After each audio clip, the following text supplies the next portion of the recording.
55 ans d'indépendance de la RDC et après, qu'est-ce qu'il en reste? Nos quatre invités ont déjà tenté de répondre à cette question. Deux idées forces se dégagent. La première, c'est que la cohésion nationale et l'unité de ce pays ont souvent été mises à mal par diverses interventions ou ingérences extérieures. L'autre idée force qui revient évidemment, c'est que le besoin d'émancipation se heurtait malheureusement aussi souvent à la mauvaise volonté des anciennes puissances coloniales. On pense tout naturellement à la Belgique. Pour autant, faut-il imputer à l'ex-puissance tutélaire et coloniale tous les maux des Congolais? Nous sommes ici pour tenter de répondre à cette question. Louise Ngandou, est-ce que aujourd'hui, en 2015, avec le recul, quand on tient en compte, quand on prend en considération les aspirations des Congolais, malgré le fait qu'ils sont passés par différents scrutins chaotiques, il faut bien le dire, est-ce que cette aspiration légitime à la fois au changement, cette volonté de pouvoir accéder enfin au bonheur, se heurte encore et toujours au jeu politique que vous avez eu aussi, à un moment donné, à dénoncer? Tout à fait. Tout à fait. Les aspirations du peuple congolais se heurtent non seulement à plusieurs facteurs liés à la gestion politique du pays, aux facteurs économiques, mais aussi à la difficulté de gérer ce grand pays. Il faut quand même signaler que depuis déjà l'époque coloniale, quand on voit la division administrative du Congo, 4 provinces, 6 provinces, cette tentative de pouvoir gérer ce grand pays et faire participer les populations au niveau local à la gestion du pays, n'a pas été facile. On voit qu'au moment de l'indépendance, nous avions ces 6 provinces, jusqu'au moment où Mobutu avant, donc entre 60 et 65, 6 provinces, et puis il y a cette tentative de pouvoir réorganiser le pays en 21 provinces, ce qu'on appelait les provinces 7, qui a été même consacrée dans la constitution de Luluabourg en 62. On se rend compte qu'il y a toujours cette volonté des Congolais de pouvoir trouver une solution, la meilleure, pour pouvoir gérer le pays et faire participer la population et répondre le plus possible aux aspirations du peuple. Ces 21 provinces n'ont jamais fonctionné, hélas. Le pays avait très vite basculé dans le chaos et quand Mobutu prend le pouvoir, il revient à nouveau à ces fameuses 6 provinces et dans la foulée, il va passer à 8 oui. Et puis à 11 provinces en 88, 11 provinces, les 11 provinces que nous connaissons jusqu'aujourd'hui. Mais on jusqu'aujourd'hui, mais bon, il y a les 26 provinces qui attendent tout simplement leur tour. La mise en œuvre. Mais c'est là où je vois aussi quand même une certaine similitude par rapport à la situation des débuts des années 60. C'est que quand on voit dans quel contexte la loi est passée concernant les nouvelles 26 provinces, c'est à nouveau dans une situation de crise, dans une situation de chaos, où la mise en œuvre est problématique et où on se rend compte que par rapport aux priorités du pays et par rapport aux aspirations des populations, est-ce que c'était la priorité, la mise en œuvre de ces 26 provinces?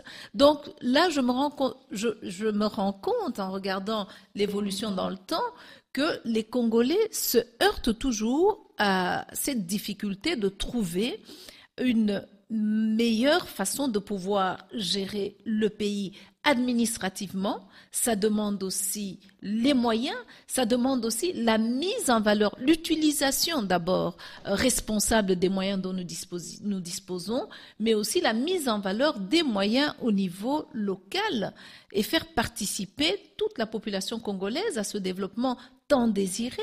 Il n'est pas normal qu'aujourd'hui, année après année, on continue à diplômer les étudiants et à la fin, on n'a pas d'emploi à leur offrir. D'aucuns vont dire oui, mais tout n'est pas noir, on a construit des écoles, Oui, mais la finalité de tout ça, c'est qu'on se retrouve avec des gens sans emploi, des hôpitaux qui ne sont pas réhabilités, la difficulté des gens à accéder aux soins de santé, la difficulté des gens à subvenir à leurs besoins au quotidien. Et donc, ces besoins criants nous interpellent sur notre responsabilité individuelle et collective, mais aussi sur la responsabilité du gouvernement. Cette responsabilité, vous faites bien d'en parler, car on a pu aussi observer depuis ces longues années que les Congolais avaient souvent tendance à aller chercher les responsables ailleurs. Benjamin Stanislas Kalombo, les Congolais doivent-ils éluder leur part de responsabilité? Bien sûr, on a beau taper sur la communauté internationale, tous ces gens-là profitent au fait du fait que de la mollesse du Congolais, enfin de la classe dirigeante, hein, ça je précise bien, la majorité de la classe dirigeante, et quelque part aussi de l'analphabétisme, ou bien j'allais dire l'absence d'éducation de la majorité de la population, en fait. Parce que si la majorité de la population était correctement instruite, je ne pense pas que toutes ces bêtises auraient perduré depuis des décennies et des décennies. Je crois que là aussi, il y a une part de responsabilité. En tout cas, moi, je mets prioritairement des causes endogènes, hein, parce que bon, si les Congolais eux-mêmes, en tout cas, prennent conscience de l'importance du Congo au point de vue géostratégique et qui s'assument en tant qu'adultes, gestionnaires du bien commun. Je crois qu'il y aura moyen de sortir ce pays du gouffre. Mais bon, force est de constater comment j'allais dire, l'absence de conscience, j'allais dire, collective. Je prendrai un simple exemple plus récent. Vous avez vu la mobilisation autour de la loi électorale en janvier, hein, parce que l'article 8, l'alinéa 3, je crois, du 17 janvier 2015. Alors, la suite, c'est quoi? Ça va vous faire rire. La suite, c'est que il y a la loi et il y a les annexes à la loi électorale. Les annexes à la loi électorale, pour ceux qui ne savent pas, c'est la loi sur la répartition des sièges. C'est là où c'est la clé même du processus électoral, parce que dans cette annexe, vous avez le nombre d'électeurs par circonscription, par province et tout ça. Et c'est ce nombre qui détermine le quotient électoral et ensuite la répartition des sièges dans les différentes assemblées et des choses comme ça. Maintenant, il se passe que il y a une mobilisation autour de la loi. Ok, ça va avec tout ce qui avait bien. Le contexte, hein, c'était le fait de ne pas lier le recensement exactement à l'organisation des élections. Donc il y a eu tout ce tollé, il y a eu une mobilisation forte. Il y a ce qui a engendré les manifestations du 19, 20 et 21 avec tous les crimes, il faut dire, sauvages qu'il y a eu à Kinshasa et puis dans d'autres provinces.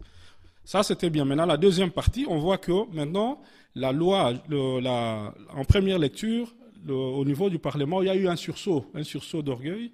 Même les députés de la majorité, là où je parle de la conscience collective, même les députés de la majorité présidentielle ont bloqué le ministre de l'Intérieur avec son projet de loi sur la répartition des sièges. Pourquoi? Parce que le nombre d'électeurs qui figuraient dans le projet était falsifié, c'était évident. Comment voulez-vous partir de 32 millions d'électeurs pour les élections de 2011, maintenant pour les élections de 2015 et 2016, n'ayant recensé aucun électeur, on se retrouve avec un nombre d'électeurs inférieur, donc 30 millions. Alors que la raison, hein, pour vous montrer la conscience, ce que j'appelais conscience collective, la raison donnée par la commission électorale et endossée par le ministre de l'Intérieur, c'était le fait que la CENI a procédé à la correction des électeurs qui étaient sur les listes qu'on appelle des omis, donc des électeurs qui ont voté un peu partout sans figurer sur les listes le jour des élections. Maintenant, théoriquement, c'est la logique pure et simple. C'est ça que je dis que la conscience collective. Quand vous prenez des électeurs qui ont voté un peu partout, vous les remettez dans leur site d'origine, sans pour autant faire aucune vérification, forcément, le nombre d'électeurs doit augmenter.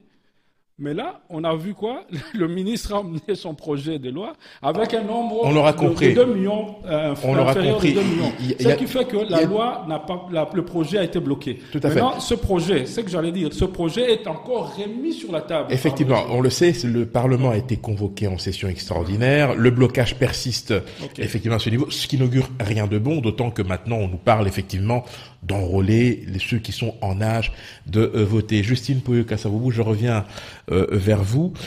Tout à l'heure, vous avez effectivement évoqué toutes les tentatives qui ont été faites pour essayer justement de de faire en sorte que cette conscience qui s'éveillait et qui était incarnée à la fois par votre père, mais également par Patrice Emery Lumumba, cette tentative, en fait, de pouvoir miner de l'intérieur la cohésion, eh bien, elle a quand même fini par porter ses fruits. Cela étant, avec le recul, on se rend bien compte que durant ces 55 ans, les Congolais n'ont pas eu besoin d'interférences extérieures pour se diviser.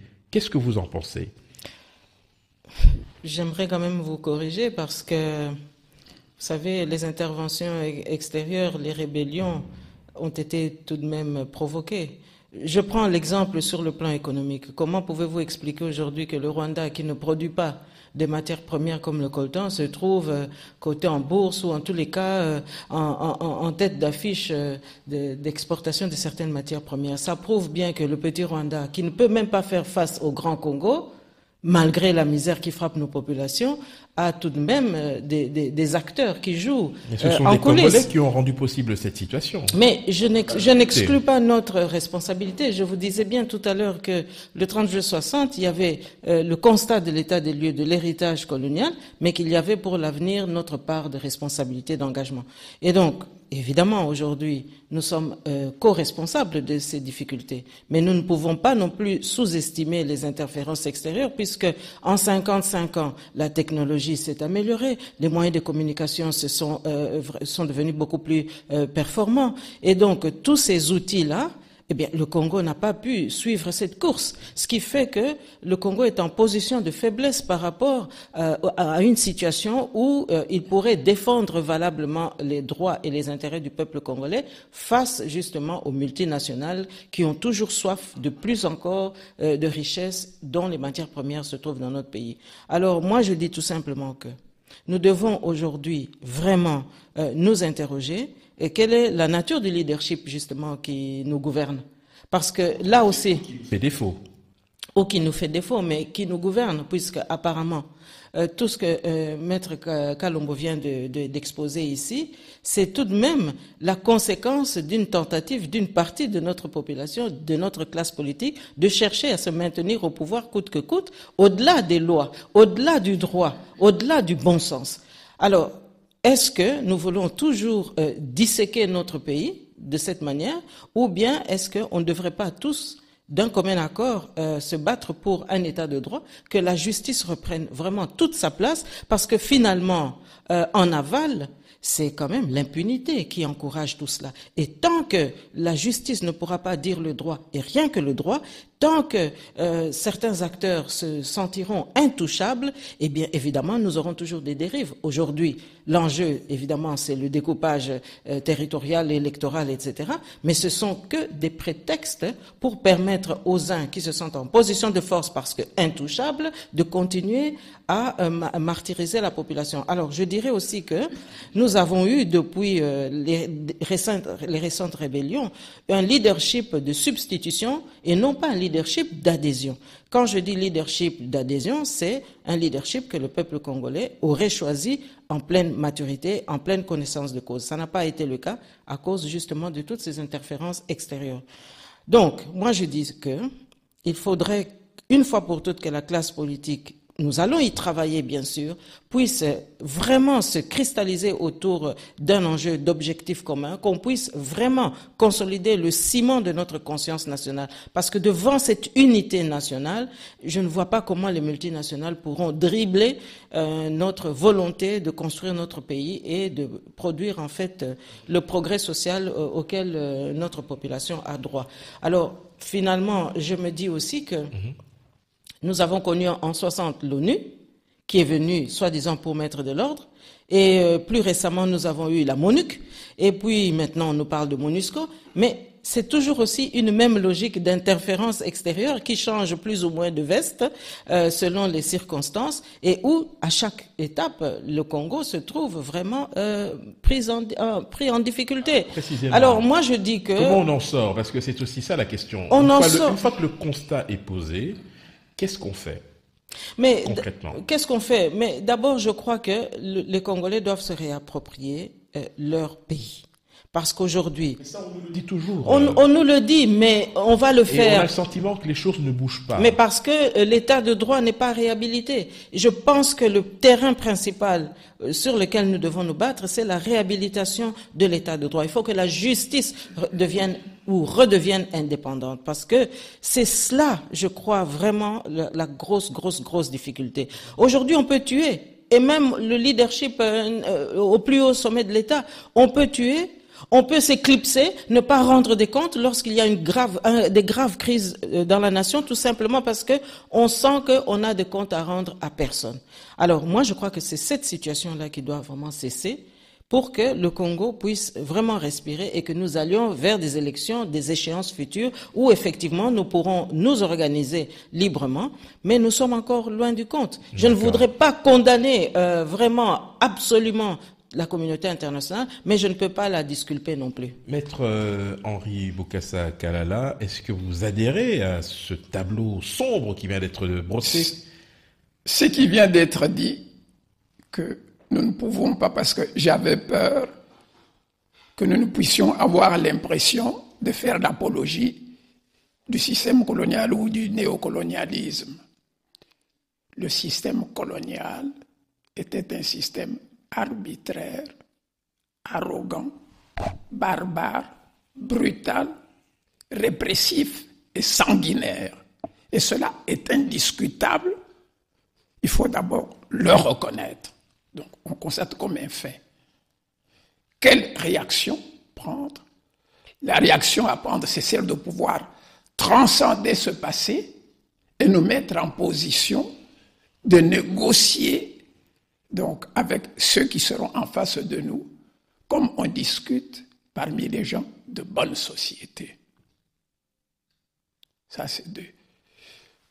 Quant à dire, donc, il y a des difficultés pour administrer le pays, elles sont réelles. Mais ces difficultés sont imputables à nos dirigeants. Le peuple congolais non instruit, il est politiquement mûr. Vous avez pris l'indépendance. Ceux qui l'ont prise immédiatement en 1960 devaient faire face à énormément de difficultés. Les difficultés qui ne sont pas les nôtres pour le moment et qui n'auraient pas dû être les nôtres si nous avions pris nos responsabilités, parce que nous devons commencer d'abord par restituer la dignité au peuple congolais. On ne peut pas être président d'un pays où il n'y a pas de la population. On ne peut pas considérer le peuple congolais comme un peuple d'esclaves ou un peuple donc, où il n'y a que des ministres et une bande d'aventuriers comme tel. Cela, excusez la sévérité de mon propos, mais puisque nous parlons de notre pays, puisque le danger est imminent de voir par exemple ce pays flamber et voir encore des Congolais en plus mourir, nous devons prendre conscience de cela. Nous devons apprendre à respecter notre peuple, lui restituer sa dignité. S'il est difficile de pouvoir faire le recensement, c'est parce que les chefs légitimes, les dirigeants légitimes de ce peuple, nous les avons étouffés. C'est le pouvoir coutumier. Vous ne pouvez pas l'ignorer. Ici où vous êtes, le pouvoir communal reste. Tout part de la base pour aller au sommet. Vous ne pouvez pas construire en partant du sommet. Parlez de pouvoir coutumier, mais nous savons aussi que les chefs coutumiers se sont aussi fourvoyés durant ces 55. Non. Ce pays, non. Vous ne pouvez pas exclure non plus le fait qu'il y ait... je ne parle pas d'excuses. Voilà. Ces gens se sont toujours battus contre le pouvoir colonial dans des circonstances extrêmement difficiles. Nous parlons des 55 dernières années. Oui, mais je vous dis, c'est la situation qui continue donc pour bande de 54 Mais il n'y a plus de colons. Là, ce sont pour le coup des Congolais qui sont au pouvoir. Qui sont les colons? Les colons, ce sont les fils et les filles du pays qui ont été à l'université et ailleurs, qui ont fait main basse sur le pouvoir au détriment du peuple. Vous voulez intervenir, Louise Ngandou? Oui, j'aimerais quand même... Les colons actuels, donc, une partie des colons actuels, c'est les fils et les filles du pays qui ont fait main basse sur le pouvoir du peuple congolais. Parce que nous n'avons pas un peuple d'esclaves. Ces gens avaient des objectifs. On va laisser réagir Louise Ngandou. Allez-y, madame. Mais quand j'entends tout ce qui se dit, je suis quand même interpellée. Depuis 5 ans, le Congo, puis le Zaïre, puis le Congo, a formé combien d'intellectuels dans tous les domaines. Dans tous les domaines. Malgré le marasme que nous connaissons, moi je puis témoigner qu'en étant ici en Belgique, j'ai vu des étudiants venir du Congo et réussir brillamment à l'université ici. Ce qui démontre qu'il y a quand même un certain niveau d'enseignement qui persiste au Congo malgré le déclin. Alors la question que je me pose, où est cette élite congolaise ?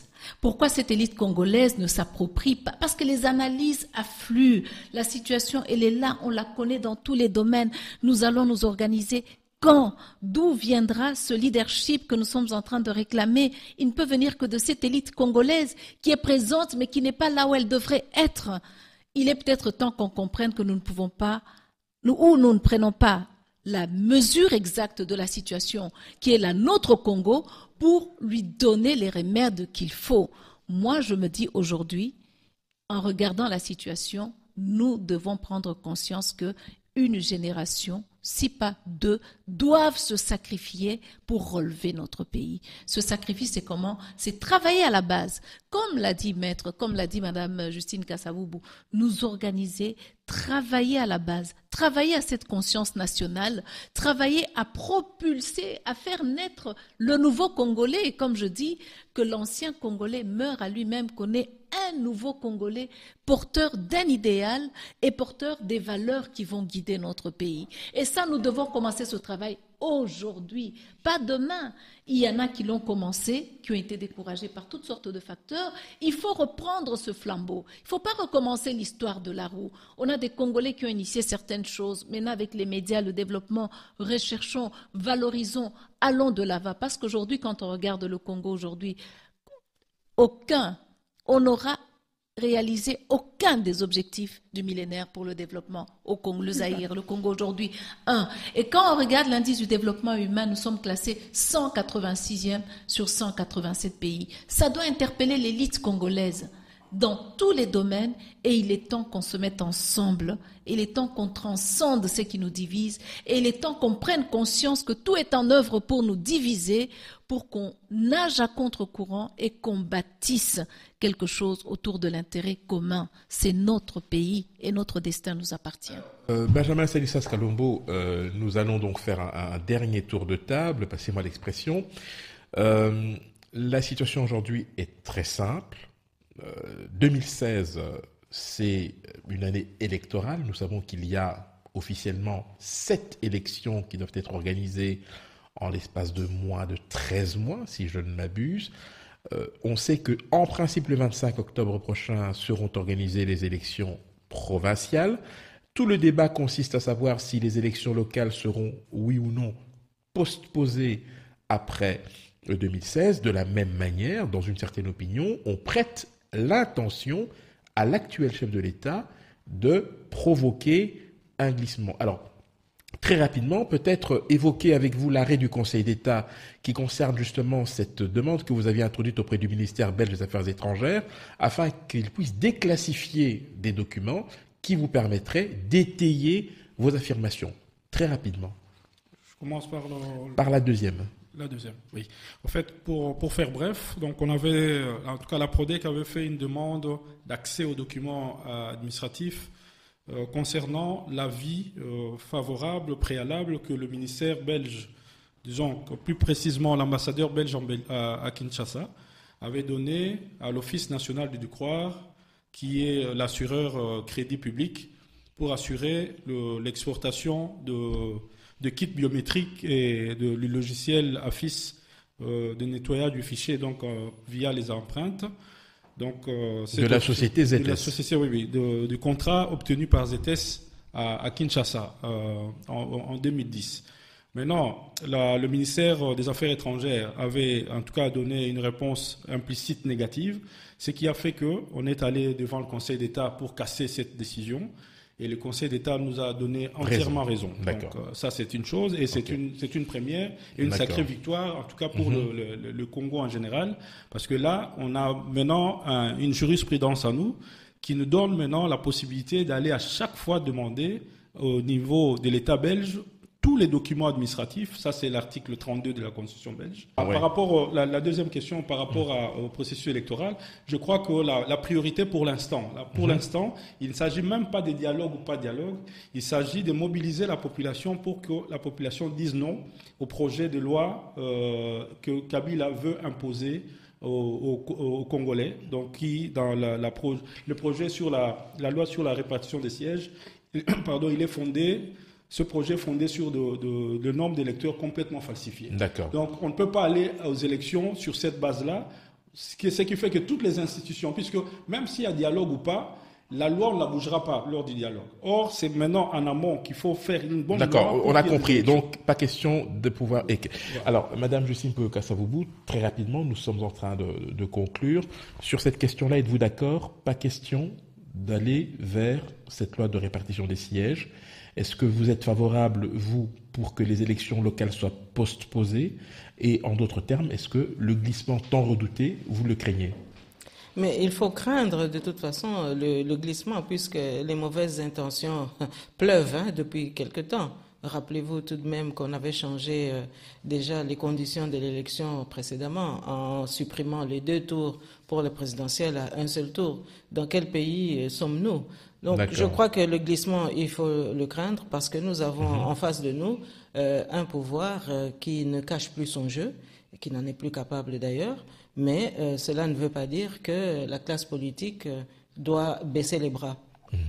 Donc je plaide pour une reprise de notre conscience. Ça, c'est la position du mouvement des démocrates. C'est la position du mouvement des démocrates. Je crois qu'on ne doit pas tergiverser. Nous avons maintenant suffisamment de textes, suffisamment de principes, suffisamment d'objectifs. Comme vient de le dire Maître Kalombo, je crois qu'on ne doit absolument pas tergiverser sur ce qui doit prévaloir pour le peuple congolais. Donc pas de glissement et en tous les cas, pas d'embrouillis supplémentaires par rapport à ce qui pourrait, disons, gêner le peuple congolais. Donc un autre Congo est possible. Oui. D'accord.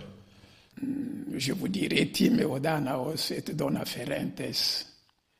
D'accord. Je crains les Grecs. En français dans le texte? Et donc le Père aîné disait, je crains les Grecs, même quand ils donnent à manger aux ancêtres. D'accord. Oui. Merci infiniment. Louise Ngandou, on termine avec vous sur cette question-là, comme ça on aura fait le tour de table complet. La loi, vos craintes, vos appréhensions par rapport aux prochains mois?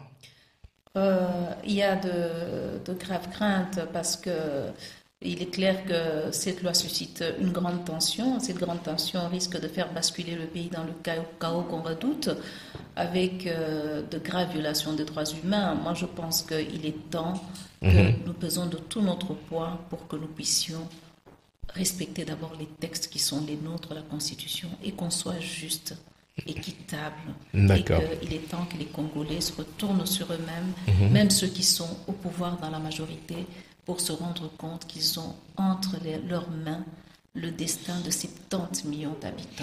Merci infiniment à mes 4 invités, Louise Ngandou, politologue, Benjamin Stanislas Kalombo, président de la PRODEC, Madame Justine Peyo-Kasavubu, présidente du mouvement des démocrates, et Maître Henri Boukassa Kalala d'avoir participé donc à cette émission consacrée aux 55 ans d'indépendance de la RDC, sujet très vaste, vous l'aurez constaté, il faudrait davantage d'émissions, mais nous ferons plaisir à ceux qui sont encore dans l'attente. Nous reviendrons très prochainement pour d'autres questions relatives à ce sujet important. À très bientôt sur Radio Mboté.